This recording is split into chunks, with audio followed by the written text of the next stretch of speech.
देखिए, गुरु न्यूज खबरों का गुरु के साथ हमारी ये खास रिपोर्ट। पिछली बार हमने गौशालाओं के हालात पर एक विशेष रिपोर्ट दिखाई थी, जिसके बाद हमारी खबर का असर भी दिखने लगा। हम वापस उन गौशालाओं में पहुंचे, लेकिन अब वहां का नजारा कुछ और ही था। हां, ये सही है कि मध्य प्रदेश में कमलनाथ सरकार दिसंबर 2018 से मार्च 2020 ने बड़े पैमाने पर गौशालाओं के निर्माण की पहल की थी। सत्ता में आते ही उन्होंने अपने चुनावी वादे को पूरा करने के लिए मुख्यमंत्री गौशाला योजना प्रोजेक्ट गौशाला शुरू की थी। इस योजना में सरकार ने पहले चरण में प्रदेश भर में 1000 सरकारी गौशालाएं बनाने का लक्ष्य रखा था। ये योजना मुख्य रूप से पंचायत स्तर पर बेसहारा गौवंश को आश्रय देने और किसानों की फसल को निराश्रित पशुओं से बचाने के लिए शुरू की गई थी। योजना के तहत बायोगैस प्लांट, ट्यूबवेल और चरागाह विकास जैसी आधुनिक सुविधाओं वाली गौशालाएं बनाने का प्रस्ताव था। इन गौशालाओं के माध्यम से स्थानीय लोगों को रोजगार देने और गोबर गौमूत्र से उत्पाद बनाकर निर्यात करने की योजना भी बनाई गई थी। उस समय गौशालाओं के लिए प्रति गाय का दैनिक अनुदान भी बढ़ाया गया था। कमलनाथ सरकार के 15 महीने के कार्यकाल के दौरान कई स्थानों पर इन गौशालाओं का निर्माण कार्य पूरा हुआ और कई जगहों पर काम शुरू किया गया था। वर्तमान में भी मध्य प्रदेश सरकार द्वारा गौवंश संरक्षण के लिए विभिन्न कदम उठाए जा रहे हैं, जैसे कि हाल ही में प्रति गाय अनुदान राशि को बढ़ाकर 40 रुपए किया गया है। लेकिन आज मध्य प्रदेश उस वक्त की कमलनाथ सरकार की बनाए गए उन आधुनिक गौशालाओं में पशुओं के रखरखाव की आज भी कोई व्यवस्था नहीं है। आज निराश्रित गोवंश के कारण होने वाली सड़क दुर्घटनाएं एक गंभीर समस्या बन चुकी हैं। हालिया आंकड़ों और विधानसभा में पेश की गई रिपोर्ट के अनुसार स्थिति काफी चिंताजनक है। पिछले 2 वर्षों 24 से 2025 के दौरान में निराश्रित पशुओं से टकराकर 94 लोगों की मौत हो चुकी है, जबकि 133 से ज्यादा लोग गंभीर रूप से घायल हुए हैं। सरकारी आंकड़ों के मुताबिक राज्य में हर तीसरे दिन निराश्रित पशुओं के कारण एक जानलेवा सड़क हादसा होता है। पिछले 2 वर्षों में निराश्रित गोवंश के कारण 237 से अधिक सड़क दुर्घटनाएं दर्ज की गई हैं। प्रशासन ने इन दुर्घटनाओं को कम करने के लिए सड़कों से गोवंश को हटाकर गौशालाओं में शिफ्ट करने के निर्देश दिए हैं, लेकिन फिर भी सड़कों पर इनका जमावड़ा बना हुआ है, जिससे जनहानि हो रही है। पिछली खबर में हमने इन गौशालाओं की बिगड़ती हालत के विषय में बताया था। इसके बाद गौशालाओं में सुधार हुआ है। कुछ स्थानीय एनजीओ भी इन गौशालाओं में बढ़-चढ़ कर हिस्सा ले रहे हैं।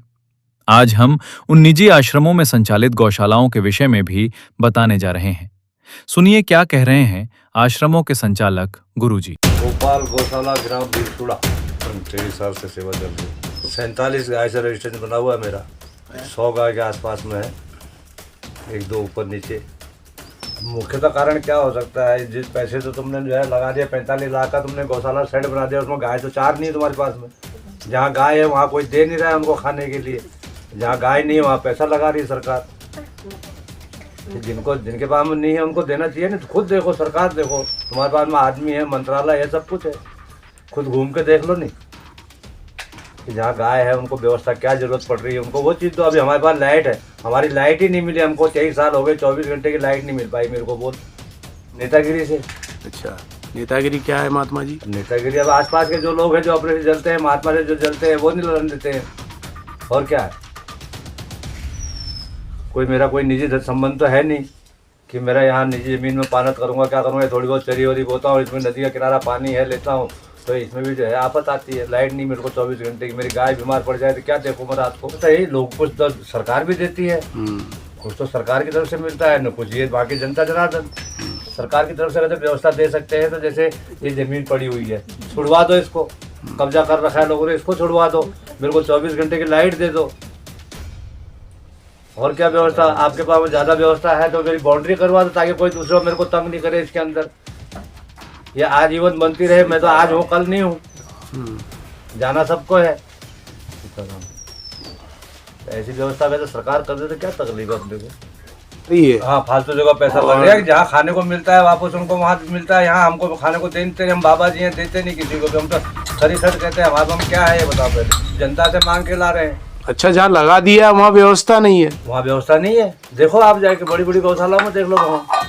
हम अपने मुख से किसी की बुराई करें तो बुरे गिनते हैं, हमको किसी की बुराई नहीं करना है, हमको ना किसी से कोई मतलब, हमको तो अपने आप से मतलब है। हम अपने आप को देखते हैं, अपने मन से कह रहे हैं, ना किसी के कहने से, ना किसी के दबाव से। अपन क्या कहें किसी को? हमारे ऊपर तो नेतागिरी है। 23 साल हो गए, 23 साल में तुम खुद ही समझो कि यहाँ लाइट क्यों नहीं मिले अभी तक, जबकि सब चीज़ का आदेश है।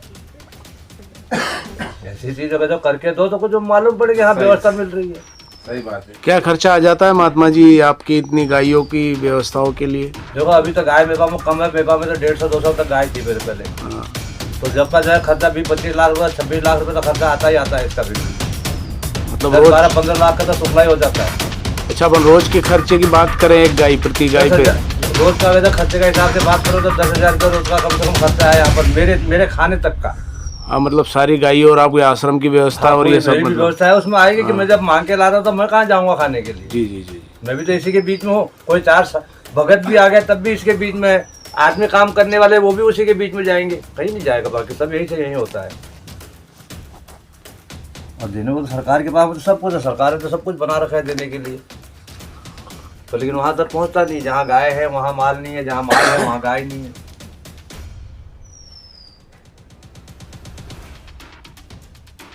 बस अब कल तुम्हारा वारंट आ जाएगा। क्या शुभ नाम है महात्मा जी आपका? है? क्या शुभ नाम है महात्मा मेरा जी? नाम रामकरण दास, अच्छा, श्री महेंद्र रामकरण दास। कितने समय से आप यहाँ पर हो? 23 साल से। अच्छा, आप जब से आए हो जब से ही गौशाला गौ माता की सेवा चल रही है? गौशाला से क्या नाम रखा है गौशाला का? गोपाल गौशाला, ग्राम भीलसुड़ा, जी जी।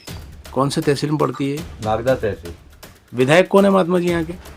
वो तेग बहादुर सिंह जी। अच्छा अच्छा, ठीक। पहले दलीप गुज्जर जी थे, उससे पहले दलीप शेखावत जी थे। हाँ, तो तीनों विधायकों में क्या अंतर मिला आपको? बहुत अंतर है। अच्छा। पर यह है कि एक शेखावत जी जो करा दिया, हमारे रोड कर दिया इनने, एक ये बड़ी व्यवस्था, अच्छी व्यवस्था कर दी हमको।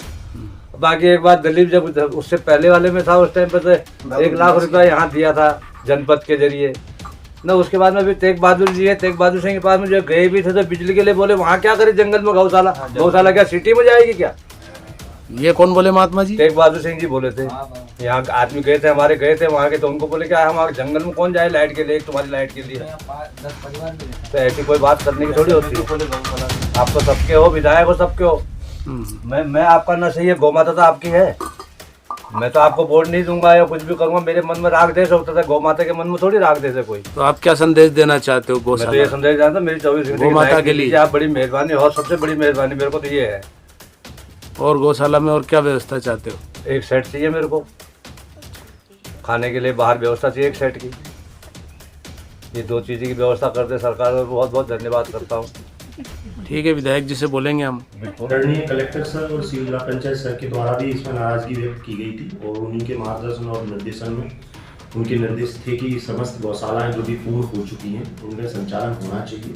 गौ और पशु जो हैं वो रोड पे मिल जाएंगे या आवारा जितने भी घूम रहे हैं उनको गौशाला में रख के उनका संचालन शुरू करवाने के ऐसे निर्देश हमें कलेक्टर सर के द्वारा और सी जिला पंचायत सर के द्वारा दिए गए थे। उसी निर्देशों के क्रम में अभी वर्तमान में 3 गौशालाओं में हम लोगों ने संचालन शुरू कर दिया है।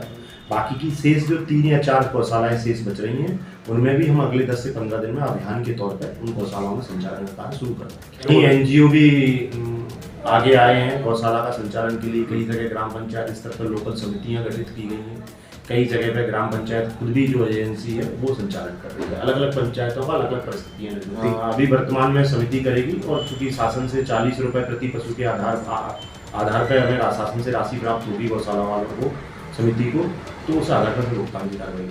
ठीक है।